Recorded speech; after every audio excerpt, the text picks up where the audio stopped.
우선 오늘은 한 시간가량 높은 산에 올라가서 전기란 무엇인가부터 한번 생각을 해봅시다.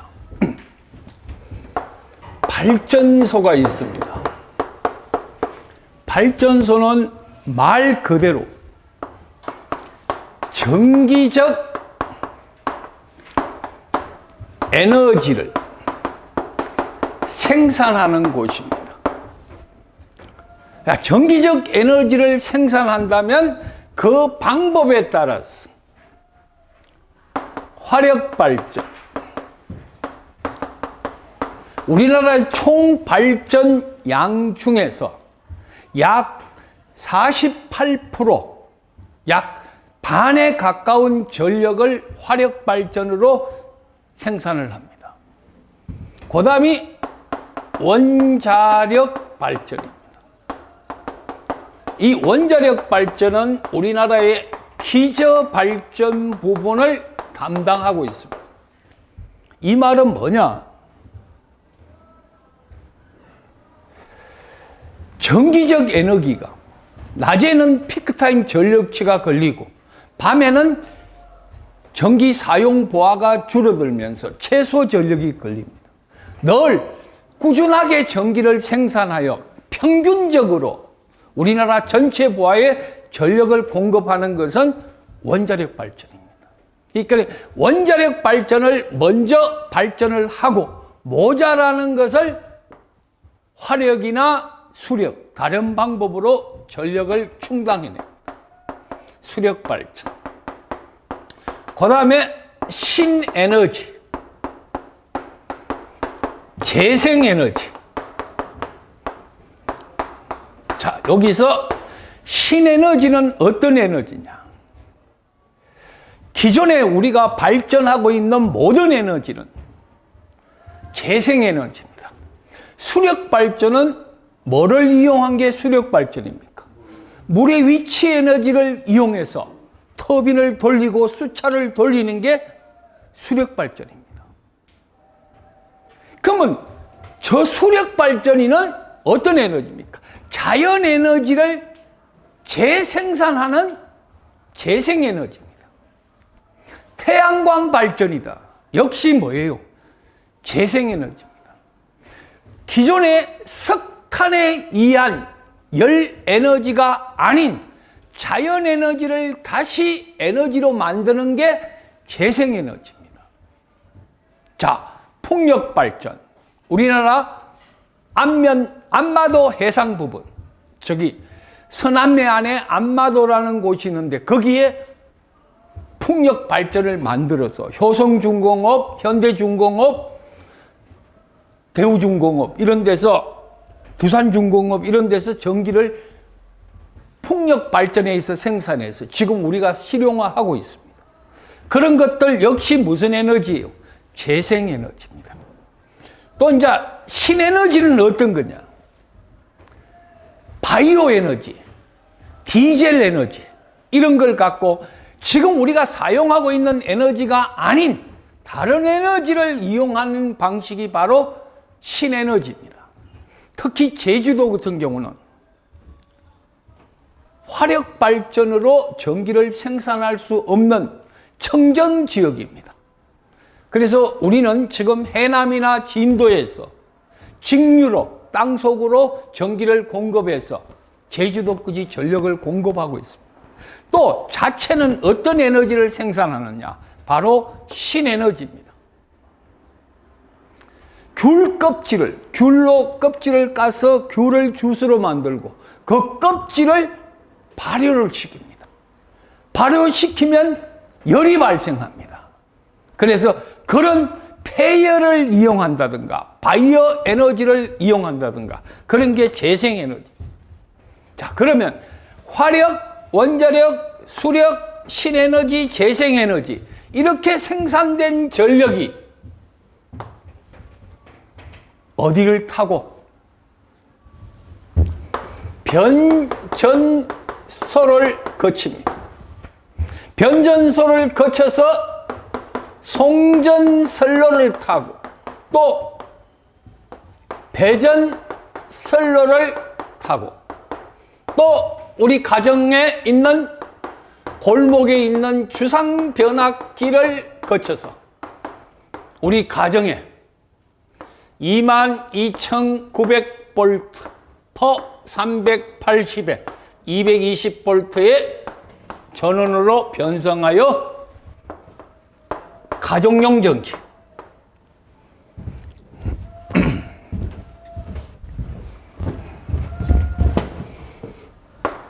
가정용,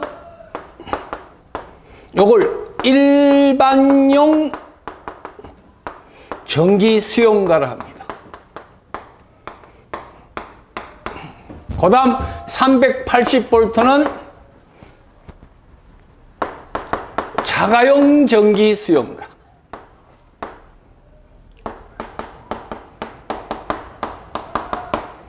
(22,900으로) 전기를 공급받는 경우는 특고 자가용 전기 수용가입니다. 참고적으로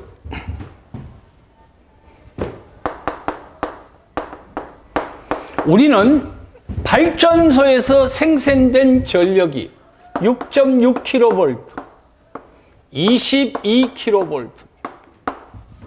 발전소에서 생성된 전력이 6.6kV, 22kV. 이 생성된 전력이 어디에? 변전소. 변전소는 뭐 하는 곳입니까? 전압을 변성하는 장소입니다. 전압을 변성하는 장소입니다. 즉 6,600V, 6.6kV나 22kV가 76만 5천 V, 765kV, 345kV, 154kV로 전성을 변성합니다. 이건 뭐예요? 이 전압이 높아요? 이 전압이 높아요? 오른쪽이 높죠? 얘는 1차 전압이고 얘는 2차 전압입니다. 자, 여기서 보면 1차 전압은 어디서 들어오는 전압이에요? 발전소에서 들어오는 전압이 1차 전압입니다. 그 1차 전압이 변전소에서 765, 345, 154로 전압이 뭐 됐습니까? 높아졌죠. 이걸 우리는 성압이라 합니다. 성압 또는 최성용 변압기다. 그래서 전기설비 일반에 보면 우리나라 변전소는 최성용 변전소다. 또는 무슨 용 변전소다? 성압용 변전소다. 그러면 이제 이런 질문이 들어올 수 있습니다. 아, 왜 성압을 해야 됩니까? 성압하라는 이유가 뭘까요? 발전소에서 생성된 전력 6.6kV나 22kV를 그대로 주상변압기로 끌고 오면 전압을 변성하지 않아도 됩니다. 근데 왜 저거 변성해야 될까요? 자, 전압을 성압하는 이유, 최성하는 이유. 성압의 이유입니다. 자, 내가 노란 걸로, 노란 분필로 체크되는 것은 기능사 시험에 직접적으로 출제되고 또는 출제되었던 문제입니다. 성압의 이유. 왜 전압을 높이느냐? 자, 그걸 설명을 하고 이제 새로운 용어 몇 가지를 소개하겠습니다. 전압을 높이는 것을 뭐라고요? 승압이라 합니다. 그럼 저 승압을 누가 합니까? 뭐가 합니까? 승압을 하는 기기기구가 뭐예요? 오케이. 변압기로 승압을 합니다. 자, 승압은 뭐로 한다고요? 변압기로 한다. 그럼 변압기의 학술적인 원리는 뭐냐? 패러데이 법칙입니다. 다음 렌츠의 법칙입니다.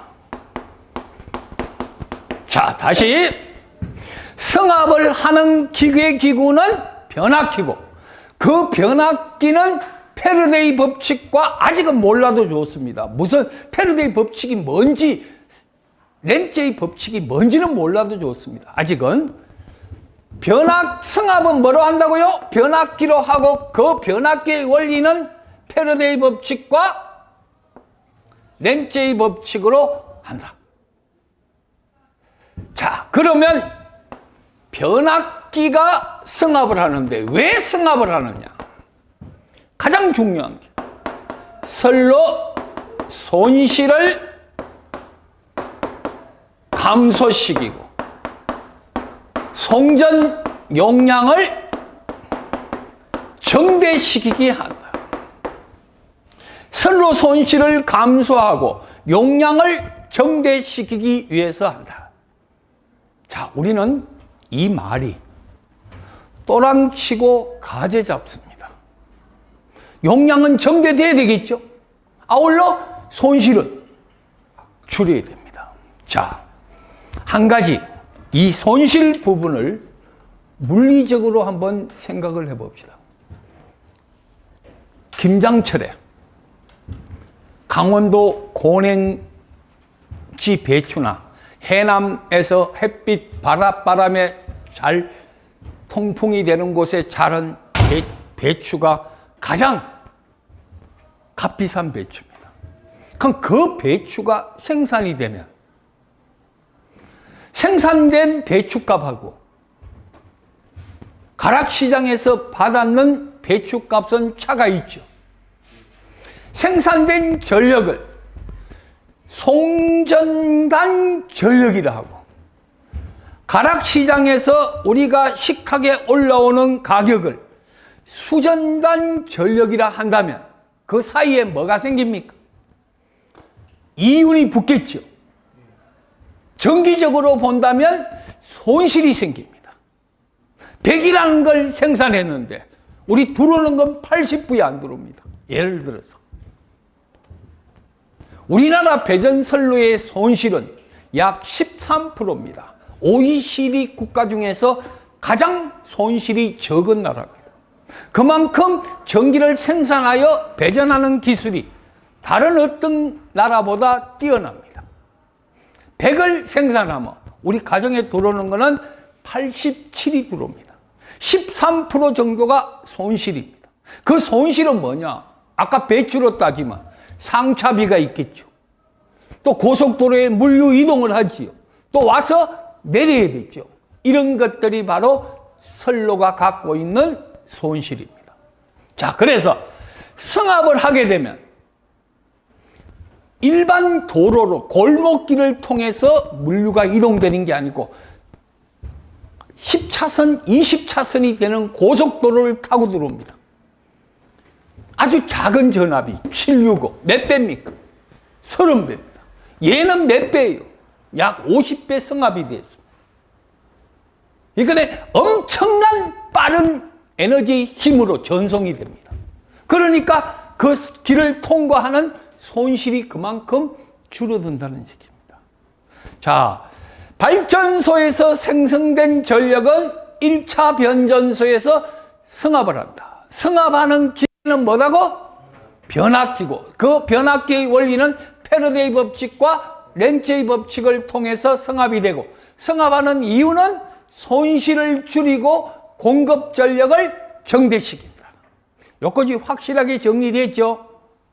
자, 그러면 지금부터 전기적 에너지의 특징에 대해서 잠깐만 설명하겠습니다. 전기적 에너지는 어떤 특징이 있습니까? 생산할 때를 제외하고 사용할 때는 무공해 에너지입니다. 한 번 시설되고 그 다음부터는 투자비가 그렇게 많이 들지 않는 경제성을 동반한 에너지입니다.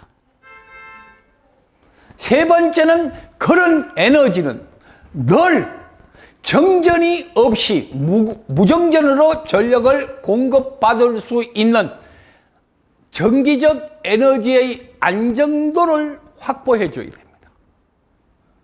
꾸준하게 전기를 받고 고장이 없어야 되고 정전이 없어야 되고, 그 다음에 뭐가 있겠습니까?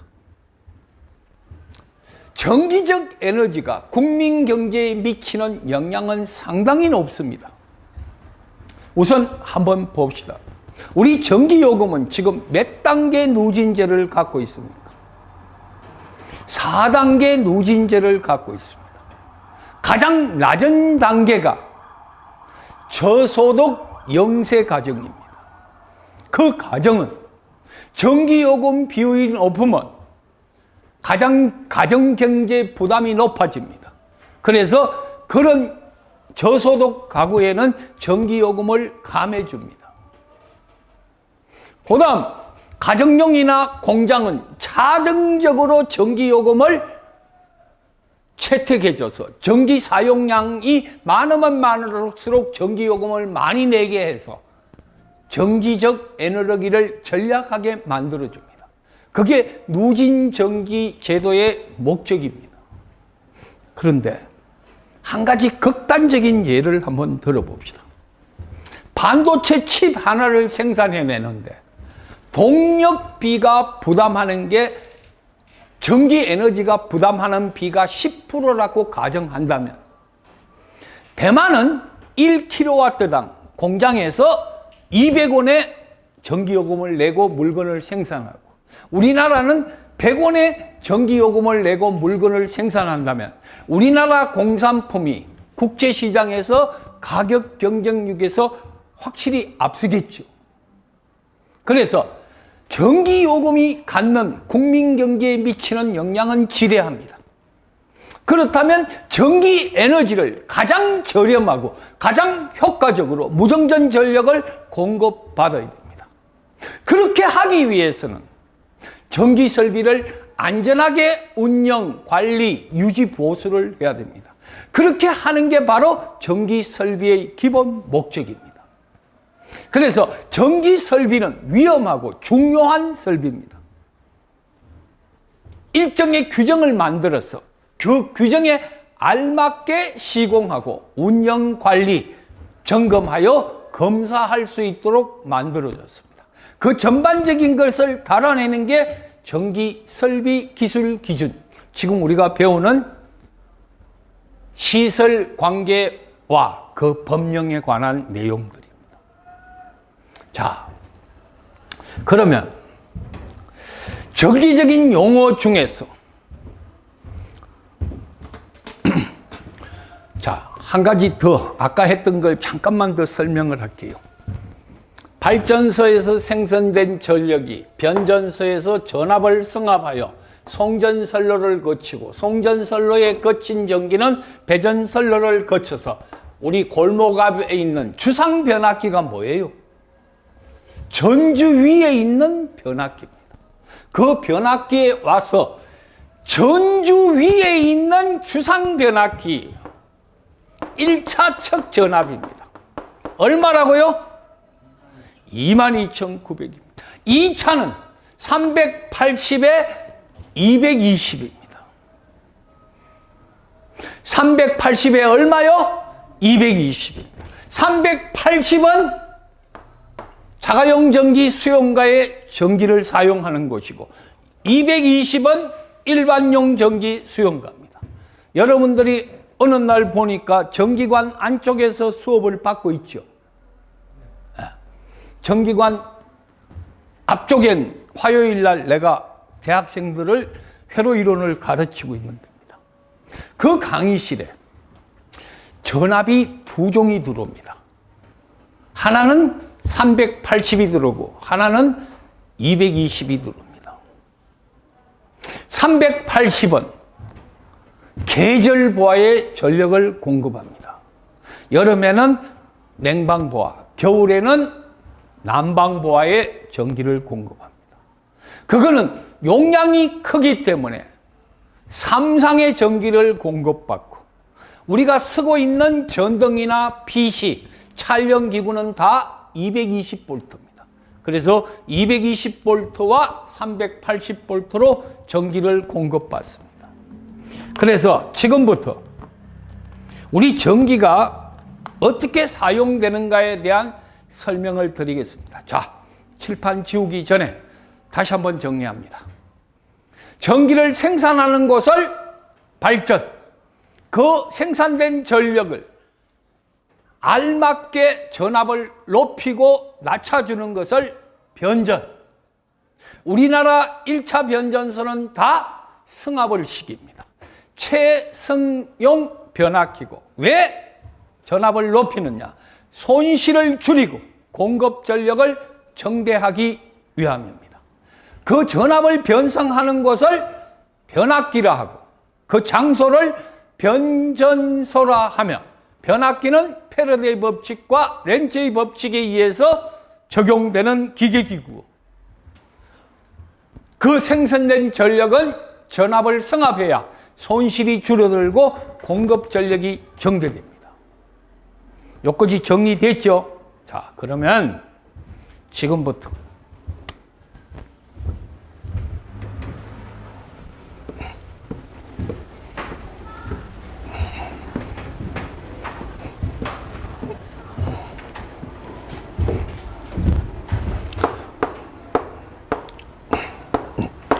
용어부터 봅시다. 첫 번째 1파이라고 되어 있습니다. 저건 단상입니다. 뭐라고요? 단상. 요거는 뭐예요? 삼상입니다. 단상이 뭐고 삼상이 뭐고?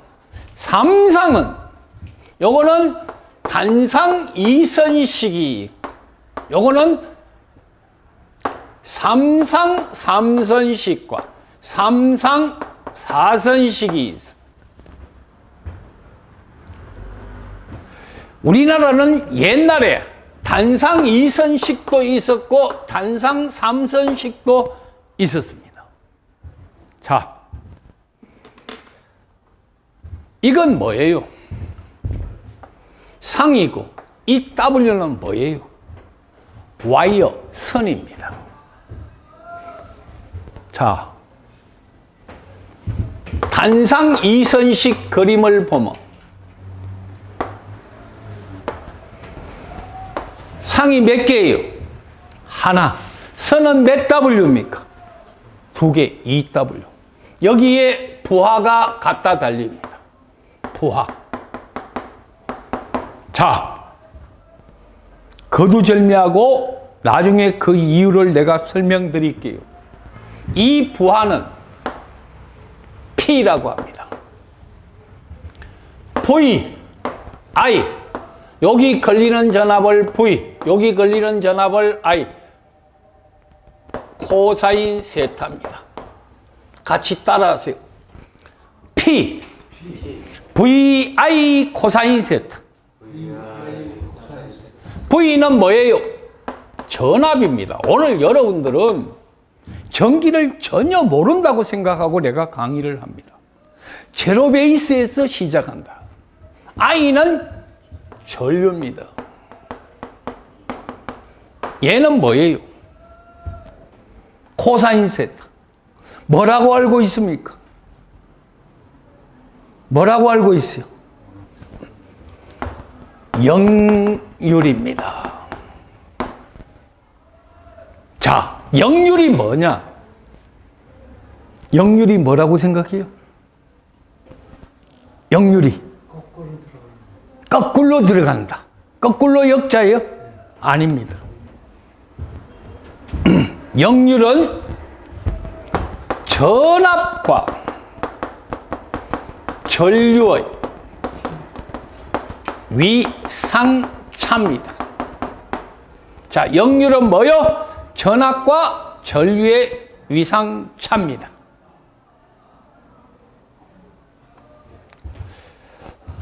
자, 잠깐만 제가 역률에 대해서 설명을 할게요. 자, 순수 우리말로 자네, 가성비가 뭐냐? 가성비.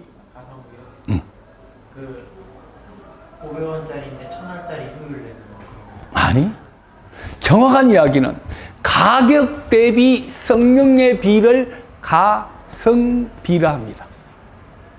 가격 대비 성능의 비. 즉, 어떤 물건의 가치를 그 전체에 대한 걸로 나눠서 판단하는 걸 가성비라 합니다. 자동차의 에너지 소비 능률, 그것도 엄밀히 따지면 뭐예요? 가성비입니다. 또한 이 기계기구 옆에 보면 에너지 효율 등급이 있습니다.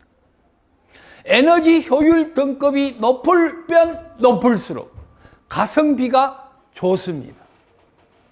가성비는 우리말로 가성비라 하고 한자어로 역률이라는 말로 표현을 하는데, 역률은 전기공학적으로 전압과 전류의 위상차를 의미한다. 자, 좀 더 알아먹게 여러분들에게 역률을 설명을 하면, 공업고등학교 나오는 친구들이 한전에 입사를 하려면 면접을 봅니다. 한전 면접관이 지원자들에게 가장 많은 질문을 하는 것이 역률이란 무엇이냐? 역률을 양로원에 가서 할아버지, 할머니에게 역률을 설명해봐라. 전기를 모르는 여러분들에게 가장 간단한 답변이, 할아버지, 할머니, 여러분, 여름철 대표 과일이 수박입니다. 수박이 있다면 그 수박 중에 먹을 수 있는 수박과 전체 수박의 무게와 먹일 수 있는 수박의 비를 역률이라 한다. 역률이 좋으면 좋을수록 껍질이 얇고 씨가 적어야 되겠죠. 이해돼요? 역률은 전체에 대해서 유효하게 받아들일 수 있는 것을 역률이라 정의합니다. 역률을 좋게 하면 할수록, 자, 큰 수박 덩치가 큰 것도 중요하지만 껍질이 얇아서 먹을 수 있는 양이 많으면 큰 수박만큼의 효능을 가질 수 있겠지요. 그게 역률입니다. 자, 역률이 어떤 거다? 소비전력 P는 전압에다가 전류를 곱하고 역률을 곱하는 것과 같다. 자, 이제 지금 이 그림이, 자, 보세요. 상 하나에 선이 몇 개입니까? 상 하나에 선이 몇 개예요? 단상 몇 선씩? 2선씩입니다. 단상 몇 선씩? 2선씩이에요. 그러면 단상 3선씩은 어떠냐? 상은 하나입니다. 선이 3가닥 나옵니다. 이 중앙을 컴멍했어요. 이 중앙을 컴멍했습니다. 여기다가 부하를 갖다 답니다. 이렇게도 달고. 그러면 얘가 220이다. 그럼 이 부하는 몇 볼트 부하입니까? 220볼트 부하입니다. 얘가 220이면 얘가 110볼트입니다. 얘도 몇 볼트? 110볼트입니다. 그러면 자, 상은 몇 개? 하나. 선은 몇 개? 단상 몇 선씩? 3선씩. 자, 그러면 얘는 두 종의 전압을 110볼트, 110볼트, 220볼트 두 종의 전압을 동시에 쓸 수 있습니까? 단상 3선씩의 장점입니다. 단상 2선식은 전압 하나만 쓸 수 있습니다. 얘는 몇 개 쓸 수 있다고? 2개 전압을 쓸 수 있습니다. 이게 단상 부하입니다. 상은 1개. 자, 단상은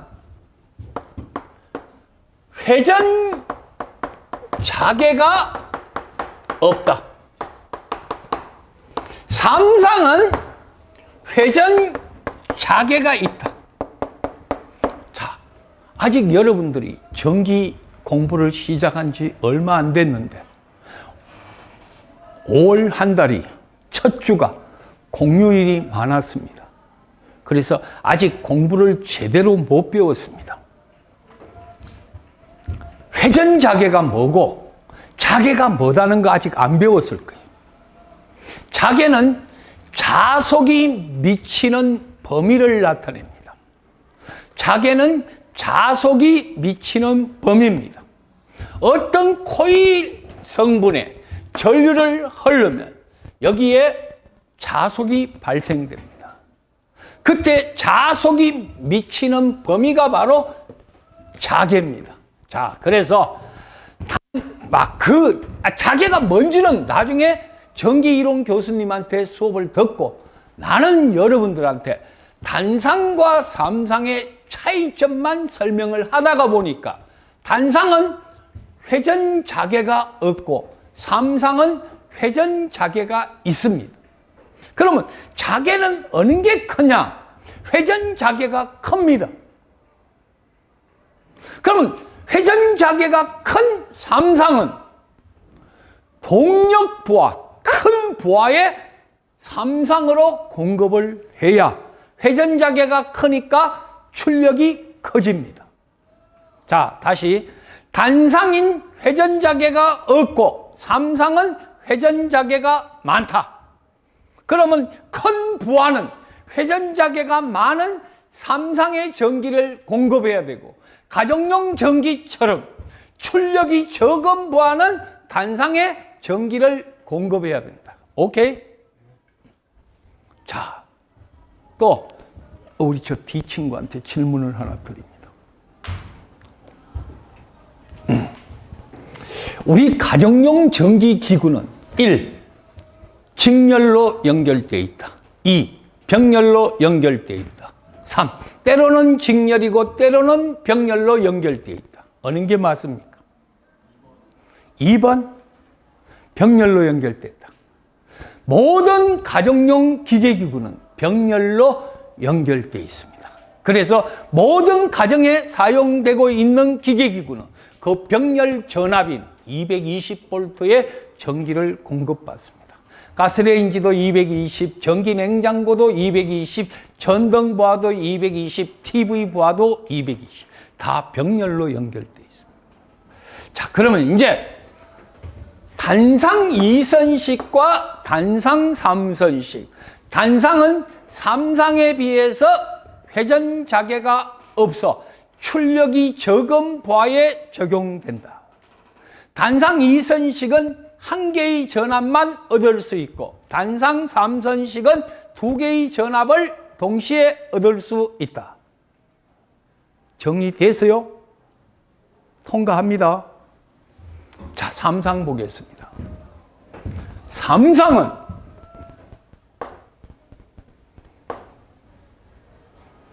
이런 식으로 결선되는 게 삼상입니다.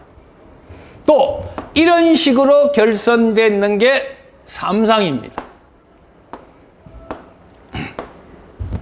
여기에 모터가 걸리고 여기에 이렇게 모터가 걸린다. 이거는 자, 같이 한 상, 두 상, 세 상. 상이 몇 개? 선은 삼상 몇 선식? 3선식. 결선 방법은 삼상 3선식 무슨 결선? 델타 결선입니다. 자, 뭐라고요? 삼상 3선식 델타 결선입니다. 그럼 얘는 자, 같이 하나, 둘, 세 개. 선은 몇 개? 세 개. 삼상 몇 선씩? 3선씩. 무슨 결선? Y 결선입니다. 이걸 우리 옛날에 스타 결선이다. 자, 책 뒤지지 말고. 몇 년생이에요? 58년생입니다. 이쪽은? 5년생입니다. 예? 내가 연식이 더 먹었습니다. 38년째 강의하고 있습니다. 이 책에 있는 내용 순서대로 모든 과목을 다 기억하고 암기하고 증명합니다. 여러분들에게 어떤 공부를 가르치고 어떤 기초를 해야만 가장 이해가 잘 될 것이냐, 그걸 이미 머릿속에 설계를 다 했습니다. 그래서 책 보지 마시고 내가 하는 수업 차례대로 따라오시면 됩니다. 전기는 무작정 암기하려고 하지 마시고 물의 흐름처럼 처음부터 끝까지 자연스럽게 물리적으로 알아가십시오. 몇 가지 공식만 암기하시고. 아시겠죠? 네. 자, 그러면 삼상은 아까 이야기대로 단상은 회전자계가 없지만은 삼상은 무슨 자계가 있습니까? 회전자계가 있는데 그 모양에 따라서 델타 결선과 Y 결선으로 바꾸는데, 델타 결선을 우리 산업인력관리공단에서 시험 문제에 낼 때 환상결선이라고도 합니다. 무슨 결선? 환상결선. 제가 델타 결선의 우리말입니다. 다음 스타결선, Y결선을 별성자를 써서 성형결선이라 합니다. 자, 한 가지 특징은 P 델타 결선이 P의 Y 결선의 몇 배다? 3배다. 아주 중요한 이야기를 했습니다. 나중에 내가 증명을 다 시켜드릴게요. 델타 결선은 Y 결선 출력의 몇 배다? 3배다. 그러면 현장에서 변압기나 기계기구 전동기 Y 결선 하는 것보다 델타 결선 하는 게 출력이 3배 더 큽니다. 오케이? 네. 자, 뭐가 크다? 델타가 몇 배 크다? 3배 크다. 자, 그러면 델타가 Y 되면 3분의 1배입니다. 왜? 큰 게 작은 거 됐으니까. Y가 델타 되면 3배로 늘어나요? 자, 오늘 또 하나 머릿속에 정리해야 될 거. 삼상은 회전자계가 있어 단상보다 출력을 정대시킬 수 있다. 삼상의 결선 방법은 델타 결선과 Y 결선으로 되어 있고, 델타 결선은 Y 결선에 비해서 출력이 3배 크고, 그 큰 델타가 적은 Y로 결선이 바뀌면 3분의 1배가 되고, Y가 델타 되면 3배로 출력이 바뀐다. 델타 결선을 환상 결선이라고, Y 결선은 성형 결선이라 하는데, 내가 이제 여러분들에게 한 가지 지문을 던져보겠습니다. 지금 Y 결선과 델타 결선의 차이점을 보시면, 물론 전기 이론 시간에 다 배웁니다. 근데 나는 설비적으로만 설명드리겠습니다. 여러분들 교육하고 계시는 우리 서정각 교수님이 전기 이론에 대해서는 참 많이 알고 계십니다. 그래서 그분한테 이런 Y 델타의 결선의 변성 이런 건 배우시고, 일단 나는 설비적으로 한번 보겠습니다. 어떤 차이점이 있습니까? 델타와 Y를 보니까. 자, Y는 요게 있습니다.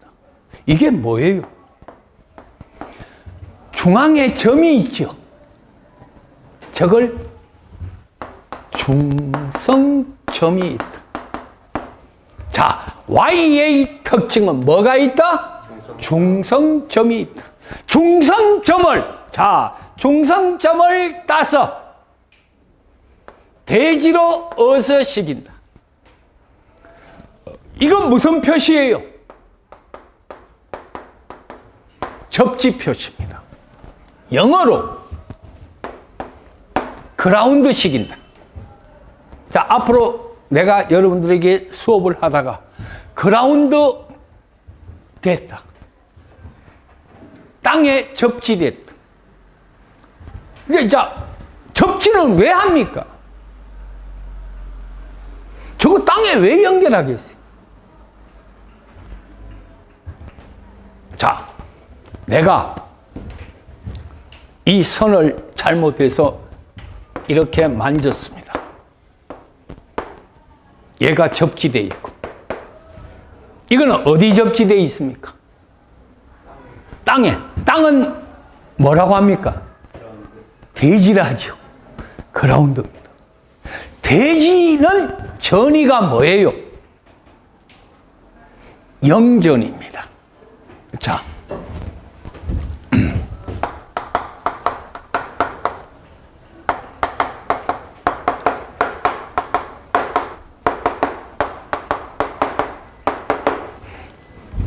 요거 설명하고 저 용어를 설명할게요.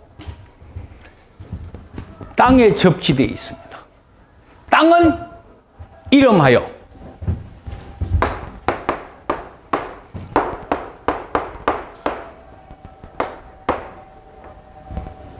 제로, 0입니다. 볼테이지, 전입니다. 이름하여 영전입니다. 대지 그라운드는 무슨 전이? 영전입니다. 자, 한 가지. 괜찮습니다. 몰라도 괜찮고.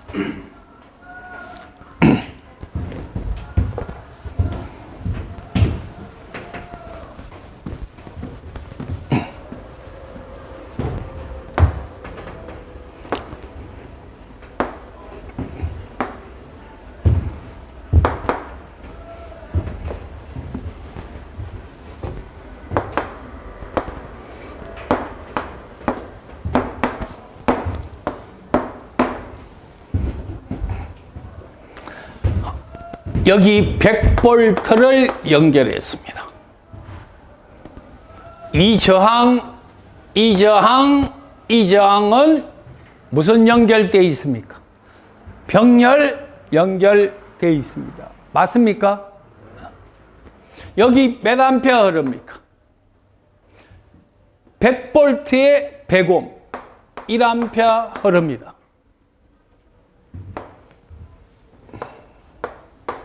앞으로 여러분들이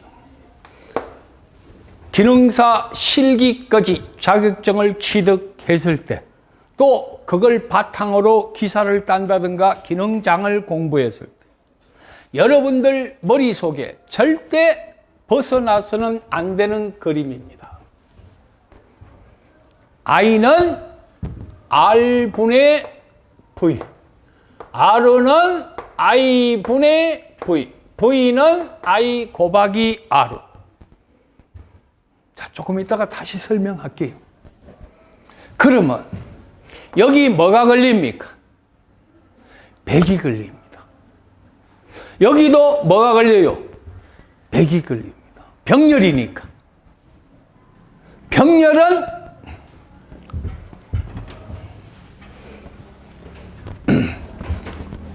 우리 나이 때는 국민학교로 했습니다. 지금 초등학교 실험을 합니다.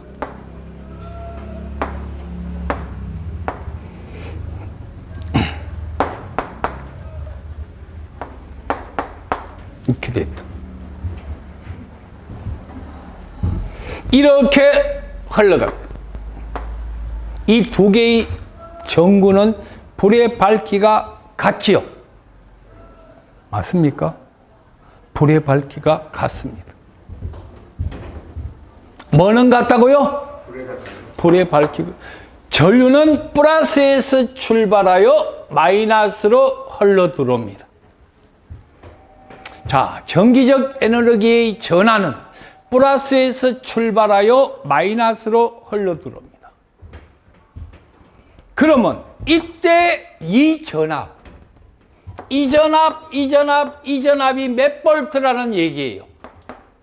100볼트입니다. 그러면 여기에 몇 암페어 흘러요? 여기 100암페어 흐릅니다. 전압은 전류 곱하기 뭐예요? 저항입니다. 저항 곱하기 전류하니까 얼마예요? 100 맞아요? 저항 곱하기 전류하니까 100 맞아요? 전류 곱하기 저항하니까 100 맞지요? 병렬은 전압은 같습니다. 그러면 자, 여기 와서 여기 접지가 됐어. 그러면 사람한테도 전류가 흐르고 여기도 전류가 흐르겠지요. 사람 저항은 몇 옴이냐? 인체 저항은 말랐다 좀 살쪘다에 따라 달라지지만은 일반적으로 인체 저항은 3000옴입니다. 그럼 이 전류가 딱 와서 일로 흐르겠어요? 일로 흐르겠어요? 밑으로 흐르죠. 왜? 이 저항은 0입니다. 그러니까 전류는 저항이 없는 쪽으로 흐르게 됩니다. 만약에 접지가 안 됐으면 이 전류는 다 어디에 흐릅니까? 인체에 흐르게 됩니다. 접지의 목적은 인체의 감전사고를 예방함이 목적이다. 오케이? 자, 거기까지 설명되었습니다. 자, 단상과 삼상. 삼상도 Y결선과 델타결선. Y결선과 델타결선은 Y결선은 뭐가 있다? 중성점이 있다. 오케이? 자, 그러면 이제 용어 해설을 아울러 이제 하나하나 또 시작하겠습니다.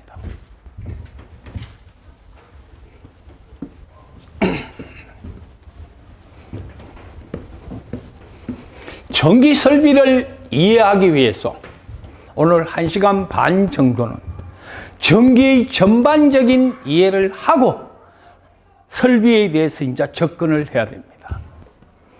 원칙은 여러분들이 전기 이론이나 전기 기기 과목을 다 배우고 설비를 배우는 게 훨씬 체계적입니다. 그런데 우리는 월, 화, 월, 수, 검 이렇게 시간표가 짜여 있다가 보니까 이론, 기기, 설비 이렇게 할 수밖에 없습니다. 자, 전압, 전위, 전압, 저항, 전하 한번 공부해 봅시다.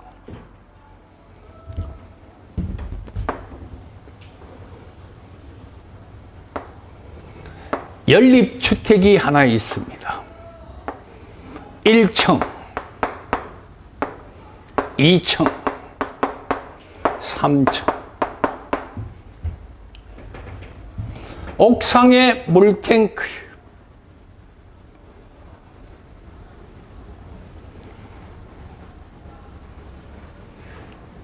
수도가 이렇게 연결되어 있습니다. 3층에 있는 수도꼭지, 2층에 있는 수도꼭지, 1층에 있는 수도꼭지입니다.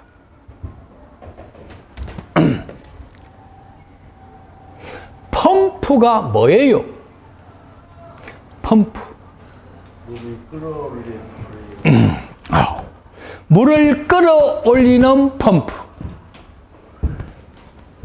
내가 봤을 때는 정말 마음에 안 드는 답변입니다. 펌프는 전동기, 모터로 동작하며 하나는 양수 펌프와 하나는 배수 펌프가 있습니다. 물을 끌어올리는 펌프를 양수 펌프고 물을 빼내는 펌프를 배수 펌프라 합니다. 자, 그럼 펌프는 뭐로 움직입니까? 전기적 힘으로 움직입니다. 전기적 힘으로 기계기구가 움직일 때 뭐가 발생됩니까? 힘이 나타나죠. 내가 오늘 뭘 먹고 뭐가 있어야 강의할 수 있는 힘을 얻어냅니까? 입력, 인풋을 했겠죠. 저녁에 3000칼로리의 회덮밥을 먹었습니다. 그러면 내가 저녁 다음날 아침까지 내 몸속에 섭취했는 에너지로 움직여야 됩니다. 강의하는데 2500칼로리. 그럼 내 몸속에 500칼로리가 남아 있습니다. 아울러 전기 기계 기구는 100이 들어왔다면 그 100을 어떻게 나눠 썼느냐에 따라서 썼는 모든 것은 입력 인풋과 같습니다. 흔히들 여러분들이 VI다, V0다. V는 뭐예요? 전압입니다. 그죠? 자, 전압이 뭔가? 지금부터 그거부터 설명합니다. IRV 또는 E입니다. V가 단위가 볼트입니다. 전압입니다.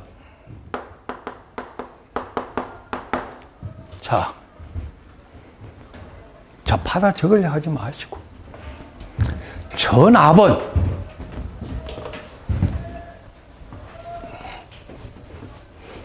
전기적 에너지의 압력입니다. 물이 요것만큼 차 있다. 이것만큼 차 있다. 꽉 차 있다. 이때가 전압이 더 걸리죠. 전하를 이동시킬 수 있는 힘, 그 압력이 전압입니다. 전압은 저압, 고압, 특고압 세 가지로 나누어집니다. 저압은 AC 600V 이하입니다. AC는 교류를 나타냅니다. 교류 600V 이하. DC 직류 750V 이하. 우리는 뭐라고요? 저압입니다.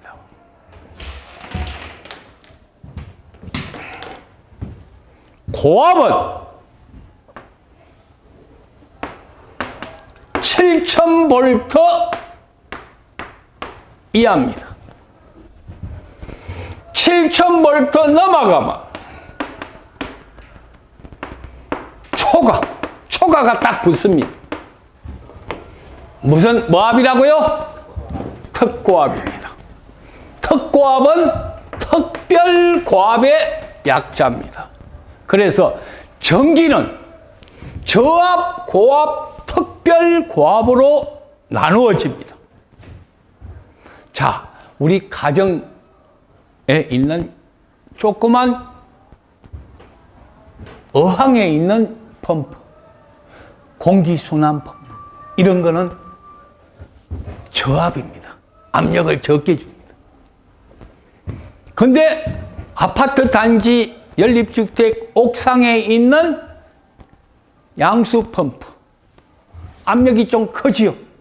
그걸 고압이라 하시면, 수력이나 원자력 발전소에 있는 대용량 펌프는 특별 고압입니다. 그럼 저압일 때 시설 기준과 고압일 때 시설 기준과 특별 고압일 때의 기준이 달라야 되겠죠. 저압은 10cm를 이겨간다면 고압은 20cm를 이겨야 되고, 특고는 그거보다 더 많이 이겨야 되겠죠. 그 이격의 거리를 결정하는 것이 바로 전위 파괴 경도입니다. 자, 우리는 아주 중요한 내용 하나를 배웁니다. 어떤 절연이라는 말은 전기적 에너지를 서로 차폐시켰는 것을 절연이라 합니다. 그런데 그 절연이 파괴되는 것을 전이 파괴라 하고 그 크기를 전이 파괴 경도라 합니다. 자, 여기 식물이 있습니다. 나무가. 근데 옆으로 턱고가 지나갑니다. 이 이격거리하고 고압이 지나갈 때 이격거리는 다르겠죠. 그럼 그 다른 건 뭐로 결정한다고요? 전이 파괴 경도로 결정된다. 오케이? 자, 이제 다시 돌아왔어. 전압은 저압, 고압, 특별 고압으로 나누어지는데 고압은 더 재밌게 표현합니다. 뭐보다는 크고 600볼트보다는 크고 뭐보다 7000볼트보다는 적거나 같다. 이하니까. 초가니까 이하지요. 7000볼트까지가 바로 뭐예요? 고압입니다. 그래서 여러분들 시험 문제 고압의 범위를 찾아라. 직류로 나타내면 고압은 뭐보다 커야 됩니까? 750볼트보다는 커야 되겠죠. 자, 이제 전압 볼트다. 수압의 힘을 전압이다. 물의 압력이다. 자, 암사 유원지. 저기 강동구 암사동에 가면 한강에 취수해서 배수 펌프로 한강에서 수돗물을 공급하는 취수장이 있습니다. 그때 압력하고 소양강 댐에서 흘러나오는 물의 압력하고 어느 게 크겠습니까? 소양강 댐이 크지요. 뭐가? 전위가 높습니다. 전위는 전압의 위치 차를 말합니다. 높이 있으면 높이일수록 전압이 높습니다. 765는 345보다 2배 이상의 전위를 갖고 있습니다. 전압의 크기가 몇 배다? 2배다. 자, 이 3층, 2층, 1층에 뭐가 흐릅니까? 물이 흘러와요? 이렇게 물이 흘러옵니다. 이렇게 물이 흘러옵니다. 얘가 I3고, 얘가 I2고, 얘가 I1입니다. 그럼 옥상의 물탱크에서 물이 나와요? 오케이? 이게 I처럼입니다. 말로 표현해 봅시다. I는 뭐예요? 전류입니다. 오케이? 전류는 뭐에 의해서 흐릅니까? 물의 압력에 의해서 흐르지요. 그 물이 유입하는 물은 유출하는 물의 합과 같습니다. K-1 전류 평형의 법칙입니다. 임의의 회로망에 뭐하는 물은 유입하는 물은 유출하는 물의 합과 같습니다. 여름에 번개가 치면서 비가 내립니다. 그 내리는 비는 웅덩이나 저수지에 고여 있고 땅으로 침투되고 햇볕에 의해서 물이 증발합니다. 들어앉는 물은 모여있는 물, 침투한 물, 증발한 물의 힘과 같습니다. 전류 평형의 법칙입니다. 이해되세요? 다음. 이번에는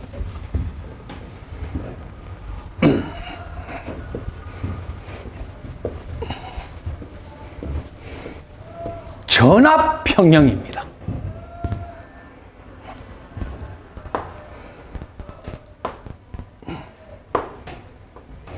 R1, R2, R3 세 개가 직렬로 연결되어 있죠. 저걸 우리가 전문적인 용어로 시리즈로 연결되어 있다. 우리 만화 같으면 1편, 2편, 3편 1편, 2편, 3편 시리즈로 연결되어 있다. 이름하여 직렬 연결입니다. 이렇게 전압을 가했다면 이게 기전력입니다. 내가 이 말을 갖고 설명을 한번 해봅시다. R1, R2, R3의 저항이 직렬로 연결된 회로에 기전력 E의 에너지를 가했을 때 여기 걸리는 전압을 V1, 여기 걸리는 전압을 V2, 여기 걸리는 전압을 V3라 한다면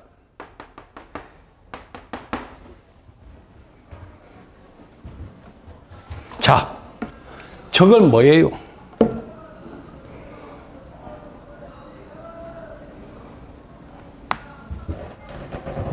R1에 걸리는 전압을 V1, R2에 걸리는 전압을 V2, R3에 걸리는 전압을 V3라 한다. 맞습니까? 전류는 I가 흐른다면 전류가 흐르는 길은 여기나 여기나 여기나 길은 하나뿐이죠. 직렬일 때 각 소자에 흐르는 전류의 크기는 같습니다. 전체 기전력 E는 R1에 걸리는 전압 V1과 R2에 걸리는 전압 V2와 R3에 걸리는 전압 V3 합과 같다. 맞습니까? 이런 법칙을 K-2 법칙입니다. 무슨 법칙이라고요? 키르히호프의 제2법칙. 전압 평형의 법칙입니다. 자, 키르호프의 제2법칙이 무슨 법칙? 전압 평형의 법칙. 키르호프의 제1법칙은 전류 평형의 법칙입니다. 자, 다시 한번. 제1법칙인 전류 평형은 임의의 회로망에 유입하는 전류는 유출하는 전류, 유출하는 전류, 유출하는 전류의 합과 같다. 오케이? 전압 평형의 법칙은 임의의 회로에 인가된 기전력은 전압 강하의 합과 같다. 오케이? 지금부터 직렬 연결과 병렬 연결일 때 합성 저항 계산은 어떻게 되는가 확인해 보겠습니다. 자, 전위, 물의 수위차, 전압, 물의 압력, 저항, 전류의 흐름을 방해하는 소자. 여기서는 뭐가 저항입니까? 수도꼭지가 저항입니다. 꽉 잠가 놓으면, 저항이 크면 전류는 0이지요. 수도꼭지 꽉 잠가 놓으면 물이 흘러요, 안 흘러요? 안 흐릅니다. 저항이 크면 전류는 안 흐릅니다.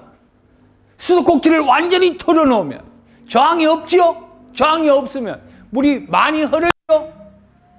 저항과 전류는 뭐 한다? 늘 반비례한다. 저항이 크면 전류는 적게 흐르고 저항이 적으면 전압은 많이 흐른다. 저항과 전류는 늘 뭐 한다? 반비례한다. 이해됐죠? 기본적인 걸 확실히 잡고 가야 됩니다. 자, 그러면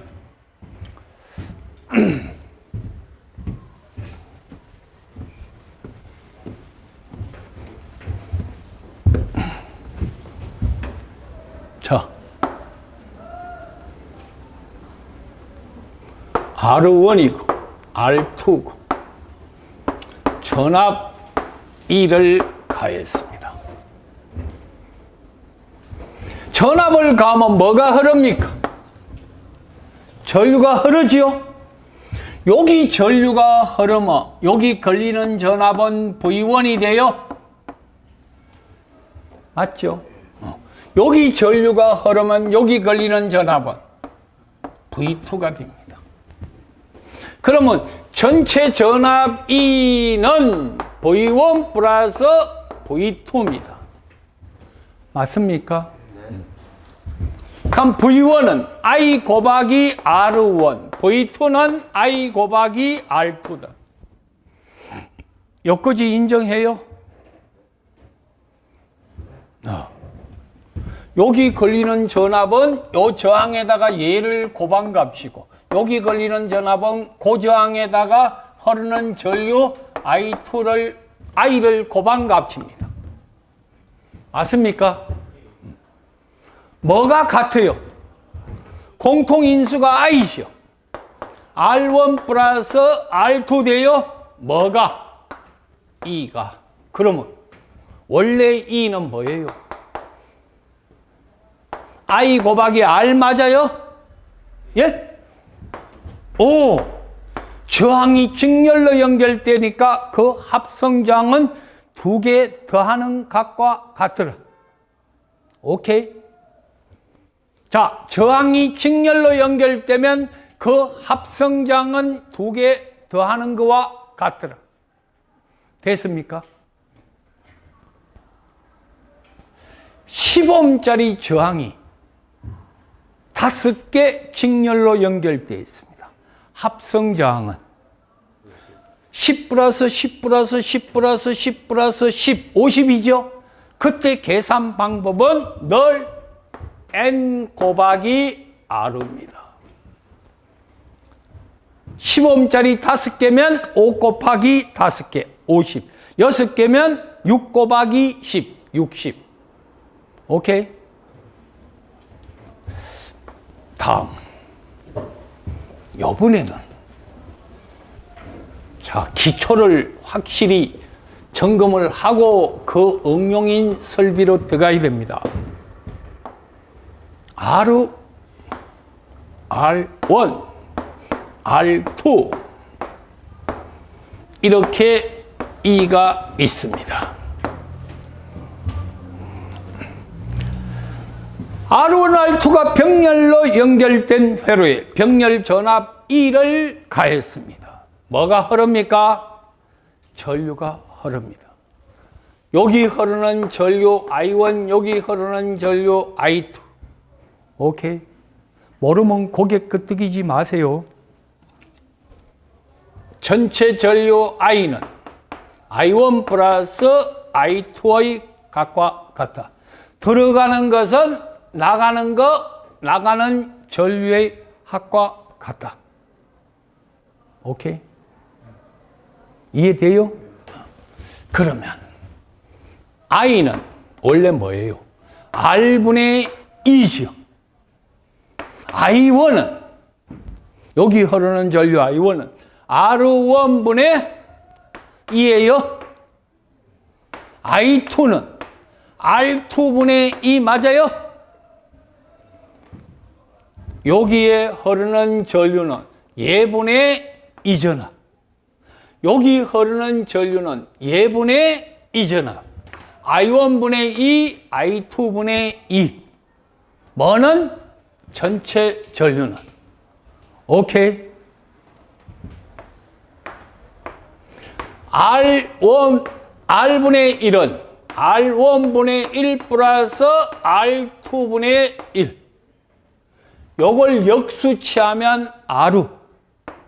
요걸 역수치하면 R1분의 1 플러스 R2분의 1의 1. 이걸 수학적으로 표현하면 밑에 거는 더하고 위에 거는 뭐 한다? 곱한다. 자, 우리는 합성장의 공식을 안 외우더라도 키르호프의 1법칙을 이용하여 저항 R우 합성장의 값은 밑에 거는 더하고 위에 거는 곱한다. 이해돼요? 자, 보세요. 얘가 3이고 얘가 6입니다. 얘가 4고 얘가 12입니다. 합성장은 이 두 개가 무슨 연결이에요? 병렬. 뭐예요? 3 더하기 6, 3 곱하기 6 돼요? 밑에 거는 뭐하고? 더하고 위에는 곱했습니다. 그럼 얘는 4 플러스 12에 4 곱하기 12 돼요? 오케이. 얘 얼마 나옵니까? 2. 얘 얼마 나와요? 3. 두 개 더하면 5가 나옵니다. 이해돼요? 자, 저항을 계산 방법은 직렬일 때는 그냥 더하면 된다. 병렬은 밑에 거는 더하고 위에 거는 곱하라. 자, 다시 이제 또 돌아옵니다. 그래서 여기 나오는 용어 전이, 전압, 저항 이제 공부를 했습니다. 자, 하나만 더 하고 10분 휴식하고 계속합니다. 절연체, 도체, 반도체에 대한 공부를 해봅시다.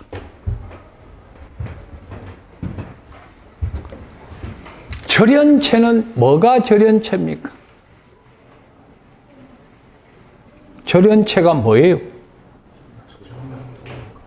전류가 통하지 않는 물질이죠. 그럼 전류는 왜 안 통합니까? 저항은 I분의 E입니다. 맞죠? I는 R분의 E입니다. 저항이 크면 클수록 전류는 적어져요. 저항과 전류는 뭐한다? 반비례한다. 근데 이 저항을 연구해 봅시다. 저항은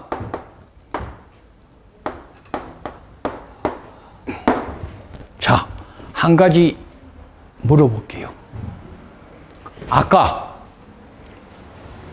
옥상 물탱크에서 가정 연립주택의 1층, 2층, 3층에 흐르는 물의 그림을 그렸습니다. 수도관은 뭐겠습니까? 수도관은 전선이죠. 맞죠? 전선입니다. 수도꼭지는 저항입니다. 물은 전압입니다. 전체의 압력은 전압입니다. 흐르는 물은 전류입니다. 전류는 1초 동안에 1쿨롱의 전하가 이동됐을 때 그 이동된 전하량을 1암페어라 정의합니다. 이건 전기 이론 시간에 다시 아마 강의해 주실 겁니다. 1초 동안에 1쿨롱의 전하가 이동됐을 때 우리는 1암페어의 전류가 흘렀다 합니다. 그렇다면 수도관이 전선이라면 우리 네모난 전선 본 적 있어요? 세모난 전선 본 적 있어요? 그러면 여러분들은 왜 전선은 둥그야만 한다고 생각합니까? 왜 전선은 꼭 둥그란 원으로 구성되어야 한다고 생각합니까? 예를 들어서 전선을 삼각형으로 만들었습니다. 그럼 땅바닥에 놔놔도 안 굴러다니죠. 인테리어적인 측면에 봐도 이쁩니다. 또 벽과 바닥 사이 코너에 네모나게 딱 전선을 탁 치면 따로 배관 안 만들어도 딱 붙어 있습니다. 왜 전선은 꼭 원이라야 될까? 왜 전선은 꼭 원이라야 할까요? 도체는 전류를 흘러보내면 전선 표면에 전하가 밀도되는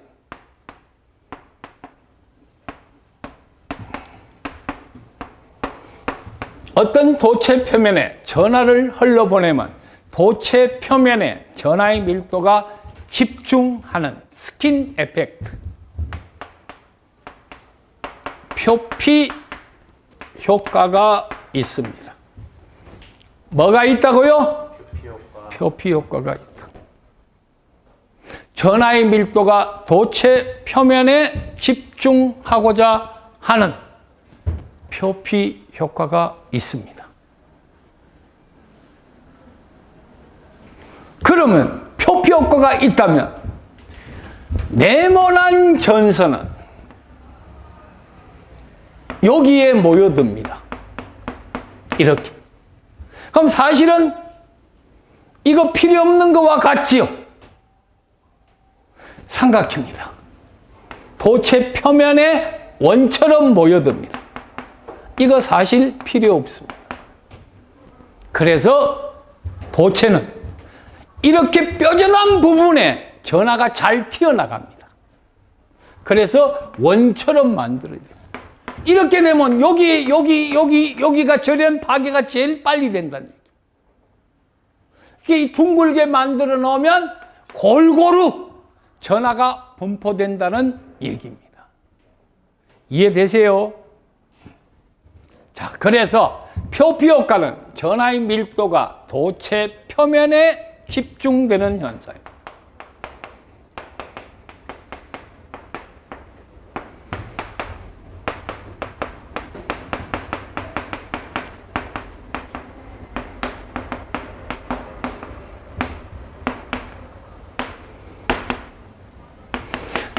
전하의 밀도가 도체 표면에 집중되는 현상이 표피 현상이다. 자, 저항이 크면 얘가 고유 저항입니다.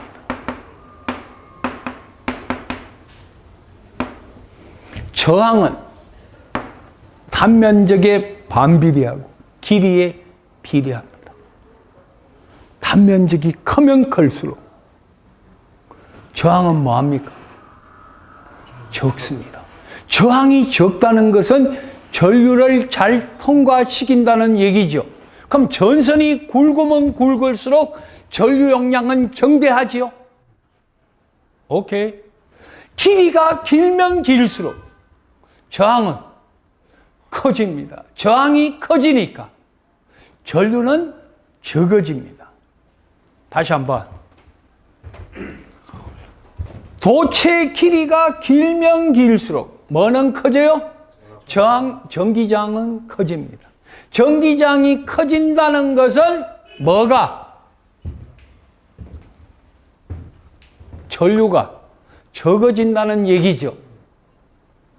또 고유장이 크면 클수록 전기장은 커져요? 고유장이 크면 클수록 전기장은 커지고 전기장이 커지니까 전류는 줄어듭니다. 적게 흐릅니다. 전기장이 큰 물질을 우리는 절연체라 합니다. 전기장이 적은 물질은 전기장이 적으면 저항은 적지요? 저항이 적으면 전류가 잘 통과시키죠? 이름하여 도체입니다. 그러면 반도체는 뭐냐? 외부의 어떤 영향에 의해서 그 물질이 때론 도체가 되고 때론 부도체가 되는 물질을 반도체라 합니다. 예를 들어서 스말 리레이, 온도 계정기, 일반적으로 서머스타트를 하는데 냉장고의 냉동실에 영하 10도 이하일 때는 컴프레셔를 중지시키고 냉매가 나오지 않도록 만들고 영하 10도 이상이 돼서 영상 기온으로 가까워지면 얼음이 녹지요. 그때 컴프레셔를 기동시켜서 냉매가 나오게 하고 다시 냉각 온도를 더 낮춰주는 방식. 일종의 온도 반도체입니다. 자, 그걸 이름하여 우리는 반도체 소자를 합니다. 핸드폰 한번 봅시다. 외부에서 신호의 시그널이 옵니다. 그럼 그걸 받아서 핸드폰은 온 상태로 만들어주지요. 그 온 상태를 무음으로 하느냐, 진동으로 하느냐, 소리로 하느냐. 그 시그널을 결정해 줍니다. 전원 공급이 안 되고 스위치를 오프하면 꺼져버립니다. 왜? 전파의 어떤 영향에 의해서 들어왔다 나갔다. 어떤 물질의 성질에 따라서 전류가 흐르느냐 안 흐르느냐.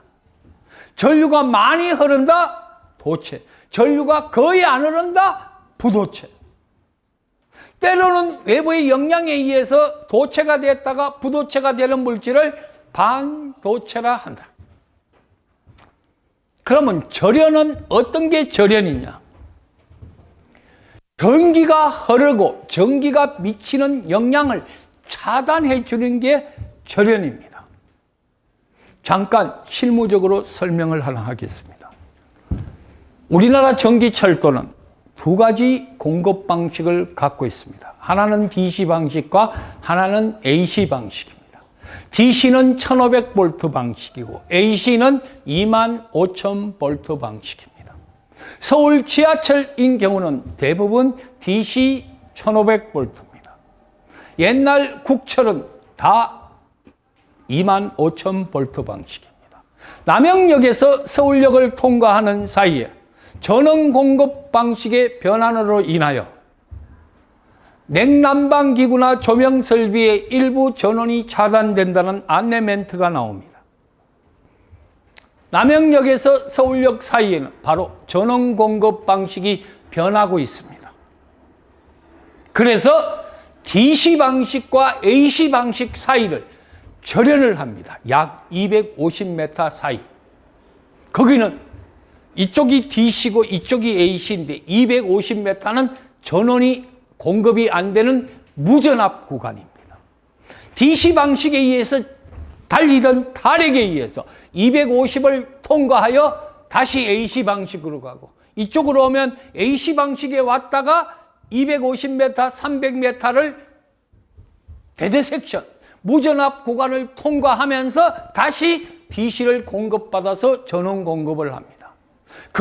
그런 방식을 절연이라 표현합니다. 이해되세요? 용어 해설 부분을 했습니다. 10분 쉬고 교재 진도로 이제 기초는 이 정도 잡았습니다. 아시겠죠?